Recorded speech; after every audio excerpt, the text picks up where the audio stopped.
আসসালামু আলাইকুম প্রিয় দর্শক, মোহাম্মদ আখতারুজ্জামান বলছি। ফিশারিজ বাংলাদেশ চ্যানেলটি বিশ্বের যে প্রান্ত থেকে দেখছেন সেই সমস্ত মাছ ও চিংড়ি খামারি ভাই বোনদের স্বাগত জানাচ্ছি। আশা করছি আপনারা ভালো আছেন।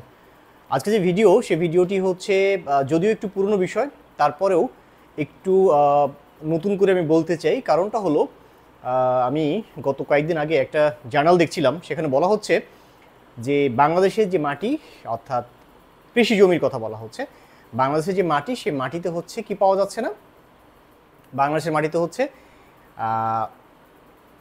উর্বরতার যে মাপ সূচক, মানে যেটাকে মানে ফার্টিলিটি বা উর্বরতা, মানে যে বিষয়গুলোর সাথে জড়িত, অর্থাৎ কিছু কিছু ক্রাইটেরিয়া আছে, সেগুলোর যে ক্রাইটেরিয়া, সেই ক্রাইটেরিয়াগুলো থেকে অনেক দূরে সরে গেছে আমাদের বাংলাদেশের যে মাটি।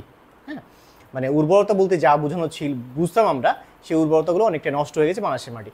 তা এটা হচ্ছে শুধু কৃষির ক্ষেত্রে না, আমাদের এই যারা হচ্ছে মাছ চাষি আছেন তারাও খুব ভালো করে জানেন যে আসলে এই পুকুরের মাটি কি করে আমি নষ্ট করে ফেলেছি এবং আলটিমেটলি পুকুরের হচ্ছে উর্বরতা কী করে নষ্ট করেছি, সেই বিষয় নিয়ে আজকের ভিডিওটি মন দিয়ে দেখবেন।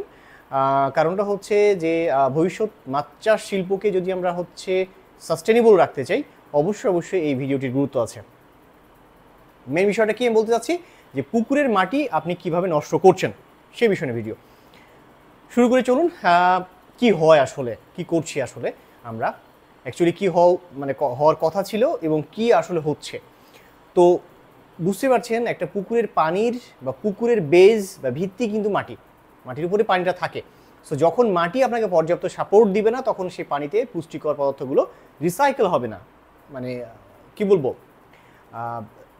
পুনঃভাবে হচ্ছে মানে প্রতিস্থাপিত হবে না, এই একটা ব্যাপার। এখন কি করছি এটা অনেক পুরনো বিষয়। আমাকে যারা আপনারা নিয়মিত ফলো করেন তারা জানেন, আমি বরাবর বলি, সমস্ত ধরনের কেমিক্যাল হচ্ছে এই ক্ষতির কারণ। নাম্বার ওয়ান কি, সবচেয়ে ভয়াবহ কোনটা? অ্যান্টিবায়োটিক হচ্ছে আমি পুকুরের পানিতে দিচ্ছি, সেই পুকুরের পানি থেকে অ্যান্টিবায়োটিক চলে যাচ্ছে কোথায়? পুকুরের তলদেশে চলে যাচ্ছে, মাটিতে চলে যাচ্ছে। তারপরে ভয়াবহ জিনিসটা কি, সেটা হচ্ছে কীটনাশক। এই কীটনাশকটাও হচ্ছে ঠিক মানে খুবই ক্ষতিকর এই আপনার অ্যান্টিবায়োটিকের মতো।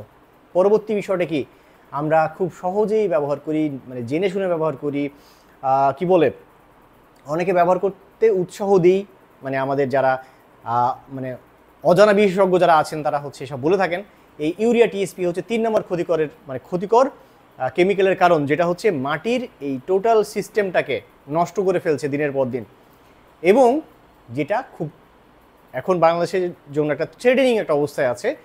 হিউজ পরিমাণে, খুব বৃহত্তম পরিমাণে ব্যবহার করা হচ্ছে জীবাণুনাশক।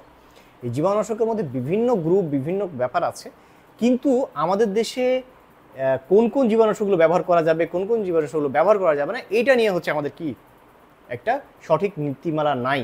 এই না থাকার কারণে যেটা হচ্ছে, এমন কিছু জীবাণুনাশক ব্যবহার করা হচ্ছে, চোরাই পথে নিয়ে আসা হচ্ছে বাংলাদেশে, কিংবা অন্য দেশ থেকে ইম্পোর্ট করে নিয়ে আসা হচ্ছে, যেগুলো মাত্রাতিরিক্ত ক্ষতিকর। কিসের জন্য মাত্রাতিরিক্ত ক্ষতিকর? আপনার পুকুরের মাটির জন্য। এইগুলোর আলটিমেটলি ফলাফল কি, আমি যে 4টা মানে ক্ষতিকর কেমিক্যালের কথা বললাম, এগুলো আলটিমেটলি পুকুরের তলদেশে গিয়ে জমা হয়। তো যখন জমা হচ্ছে, এই জমা হওয়ার পরবর্তীতে কিন্তু কি হচ্ছে ফলাফল, ইউরিয়া টিএসপি কি করছে, অ্যাসিডিক, এটা আপনার পুকুরের যে মাটি সেটাকে অ্যাসিডিক করে ফেলছে। আপনারা জানেন যে অ্যাসিডিক মাটি উর্বরতা নষ্টের জন্য সবচেয়ে গুরুত্বপূর্ণ, অর্থাৎ কম উর্বর যে মাটি সেগুলোকে ধরা হয় হচ্ছে অ্যাসিডিক মাটি। এরপরে কি, যেটা হচ্ছে অ্যান্টিবায়োটিক জীবাণুনাশক। অ্যান্টিবায়োটিক বছরের পর বছর, কীটনাশক বছরের পর বছর, এটা পারসিস্টেন্ট বলা হয়। পারসিস্টেন্টের মানে হচ্ছে এটা হলো একেবারে তলদেশে গিয়ে জমে থাকে এবং বছরের পর বছর এটা নষ্ট হয় না। কি হচ্ছে দেখুন, এগুলো যেটা করে সেটা হচ্ছে উপকারী মাইক্রোবস, পুকুরের যে মাটিতে উপকারী মাইক্রোবস ছিল, সেই মাইক্রোবসগুলোকে কাজ করতে বাধা দেয় এবং ধ্বংস করে ফেলে। এর ফলে আপনার পুকুরের মাটি যতটা হচ্ছে কি হওয়ার কথা ছিল, যতটা হচ্ছে উর্বর হওয়ার কথা ছিল, উর্বরতা নষ্ট তো হচ্ছেই, সঙ্গে সঙ্গে ভবিষ্যতের হচ্ছে আপনার এই মাটির যে কি বলবো স্থিতাবস্থা বা মাটির যে ভালো গুণ ছিল সেটাকে পুরোপুরি নষ্ট করে দিচ্ছে। সো আমরা এখন থেকে চেষ্টা করি, আমরা একটু প্রতিজ্ঞা করি যে আমরা এই সমস্ত ক্ষতিকর কেমিক্যালগুলো আর ব্যবহার করব না। কোথায় ব্যবহার করব না? পুকুরে ব্যবহার করব না।